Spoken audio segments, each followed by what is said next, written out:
सोलापूर महानगरपालिकेचे आयुक्त डॉक्टर सचिन ओंबासे यांनी शहरातील महत्त्वाच्या विकास कामांची पाहणी करून संबंधित अधिकाऱ्यांना आवश्यक त्या सूचना दिल्या। भैया चौक येथील रेल्वे ब्रिज पाडण्यात येणार असून त्या ठिकाणी पर्यायी मार्ग म्हणून 54 मीटरचा रस्ता सुरू करण्याबाबत आज मध्य रेल्वे सोलापूरचे मंडल रेल प्रबंधक डॉक्टर सुजित मिश्रा यांच्यासोबत सविस्तर चर्चा करण्यात आली।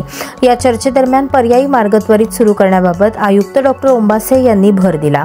तसेच टिकेकरवाडी येथील रेल्वे स्टेशन विस्तारीकरण होणार असून त्या स्टेशनला जोडणाऱ्या रस्ता परिसराला कुमठा गाव आणि होडगी रोडशी जोडणाऱ्या अप्रोच रोड संदर्भातही चर्चा करण्यात आली।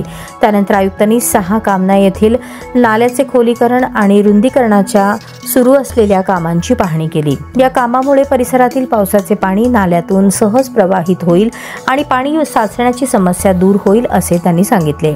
त्यानंतर स्मार्ट सिटी अंतर्गत विकसित करण्यात आलेल्या ॲडव्हेंचर पार्कला नागरिकांसाठी खुले करण्यात आले असून त्या ठिकाणी भेट देऊन आयुक्तांनी पार्कमधील सुविधा, सुरक्षा व्यवस्था व देखभाली संदर्भात तपासणी केली। तसेच पार्क परिसर अधिक आकर्षक आणि सुरक्षित ठेवण्यासाठी आवश्यक त्या सूचना संबंधित विभागाला दिल्या।